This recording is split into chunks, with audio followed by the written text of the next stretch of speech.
Komisi Uni Eropa pada 6 Desember 2022 telah meresmikan Undang-Undang Deforestasi atau EU Deforestation Free Regulation atau EUDR. Kebijakan baru ini dianggap ingin membunuh produk sawit Indonesia.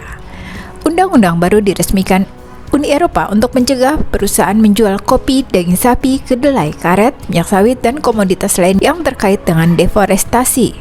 Perusahaan harus membuktikan bahwa rantai pasokan mereka tidak berkontribusi pada perusakan hutan atau didenda hingga 4% dari omset mereka di negara anggota Uni Eropa. Wakil Menteri Perdagangan Jerry Sambuaga geram dengan aksi Uni Eropa yang melakukan kampanye hitam terhadap sawit Indonesia tersebut. Jerry mengaku akan melawan total atas tindakan blok itu. Pemerintah menyusun sosialisasi tentang sawit dan turunannya. Kita lawan kampanye Black Champion di seluruh Uni Eropa, khususnya di Perancis, Belgia, dan Jerman. Kita libatkan para pelaku usaha di Eropa. Kita melakukan e-judgment, kita menandatangani petisi bersama. Jerry mengatakan undang-undang anti-deforestasi tidak terlalu berdampak pada ekspor CPO atau minyak sawit mentah ke Uni Eropa. Karena ekspor CPO Indonesia tidak hanya dilakukan ke Uni Eropa, tapi juga negara-negara lain di dunia. Menurut Jerry, CPO harus dilihat secara komprehensif. Jangan ada anggapan bias yang menyebut CPO merusak lingkungan atau deforestasi.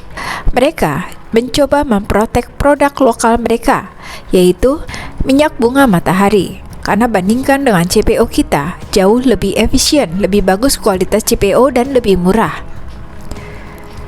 Ini sebenarnya bukan soal lingkungan, bukan soal deforestasi, jelas Jerry. Jerry mencontoh ada sebuah negara di Eropa yang menghukum Indonesia karena tidak menyelesaikan hutan akibat perkebunan sawit. Padahal kawasan yang sudah di-preserve di Indonesia mencapai lebih dari 50%. Atas hal ini, Jerry menyebut pemerintah telah mengangkatnya dalam forum Organisasi Perdagangan Dunia atau WTO. Ia menilai Indonesia sebagai negara yang berdaulat memiliki hak memperjuangkan haknya di forum tersebut. Sebelumnya, Gabungan Pengusaha Kelapa Sawit atau GAPKI mencatat ekspor minyak sawit ke Uni Eropa cenderung turun pada Januari hingga Februari 2023, sedangkan ekspor ke Amerika Serikat naik tajam, serta ke China, India, Pakistan, dan Bangladesh tetap bertahan. Kenya merupakan negara kunci pintu masuk sawit Indonesia ke Afrika, jelas Duta Besar Republik Indonesia untuk Kenya, Dr. Muhammad Heri Saripudin pada tahun 2021 lalu. Kenya memiliki terminal penyimpanan minyak kelapa sawit mentah di Mombasa untuk kemudian disalurkan ke fasilitas penyulingan, lalu diolah menjadi minyak goreng, lemak masak, dan sabun cuci untuk dipasarkan di Kenya 90% dan negara Afrika Timur lain seperti Tanzania, Uganda, Burundi, Rwanda, serta Ethiopia 10%. Diversifikasi pasar untuk minyak sawit mentah atau CPO mulai berhasil. Ekspor ke negara-negara Afrika melonjak bahkan menembus 800% lebih. Pasar ekspor CPO selama ini sangat terkonsentrasi ke negara Asia seperti China, Pakistan, dan India. Karena ketiga negara itu masih menjadi pasar terbesar CPO Indonesia. Namun kini negara-negara Afrika mampu menjadi pasar potensial. Data Pusat Badan Statistik atau BPS menunjukkan ekspor ke Benin, Kenya, dan Djibouti melonjak drastis. Kenaikan terbesar dicatat oleh Benin, mencapai 28,2 ribu ton pada Mei 2023 atau naik 111,2%. Dilihat dari volume total, Mesir masih menjadi tujuan ekspor terbesar tahun ini yang mencapai 79,9 ribu ton. Dilihat dari volume total ke benua Afrika, Mesir masih menjadi tujuan ekspor terbesar tahun ini mencapai 79,9 ribu ton. Secara kumulatif, ekspor ke Mesir menyentuh 374,3 ribu ton pada Januari hingga Mei tahun ini atau melonjak 42%. Sedangkan di Asia, India masih menjadi pasar terbesar bagi CPO dengan volume mencapai 295,1 ribu ton pada Mei atau naik 146%. India telah mengimpor CPO sebanyak 1,46 juta ton pada Januari hingga Mei tahun 2023 ini atau melonjak 52%. Beberapa waktu lalu, Presiden Jokowi menyebutkan bahwa Uni Eropa sengaja memainkan isu kelapa sawit tidak ramah lingkungan. karena menurut Jokowi, isu tersebut sengaja dimunculkan agar minyak yang dihasilkan oleh mereka dari biji bunga matahari tidak kalah saing. Dalam akun Twitternya, Presiden juga mengunggah Indonesia memiliki 13 juta hektar kebun kelapa sawit dengan produksi 46 juta ton.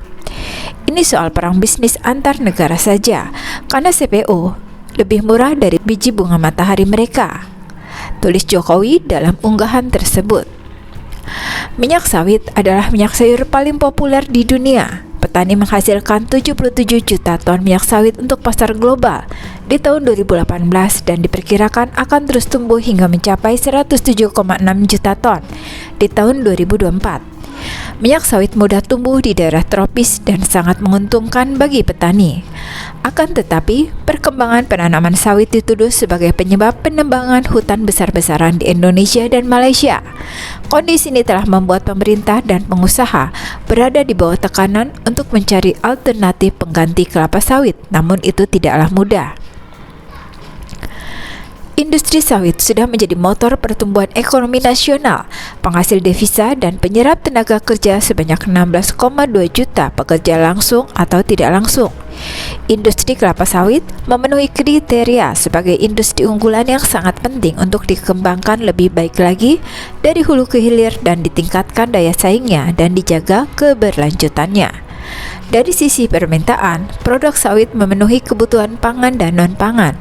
Di pasar global, minyak kelapa sawit sudah berkontribusi 59% terhadap market share dunia yang ditunjukkan dengan data ekspor CPO yang memiliki daya saing yang terbaik dibandingkan dengan minyak nabati lain, dan secara historis permintaannya cenderung meningkat secara signifikan. Sebagai produk pangan, konsumsi minyak goreng di Indonesia terus meningkat. Produksi minyak goreng sawit untuk ekspor dan dalam negeri mencapai 20,22 juta ton. Proyeksi kebutuhan minyak goreng di dalam negeri mencapai 5,07 ton per tahun, yang terdiri dari kualitas premium, sederhana maupun curah.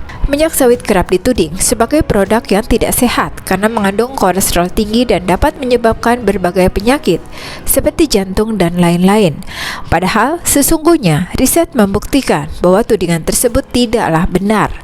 Bahkan minyak sawit memiliki banyak keunggulan dan kandungan gizi yang baik seperti omega 9, vitamin E, vitamin A, vitamin D.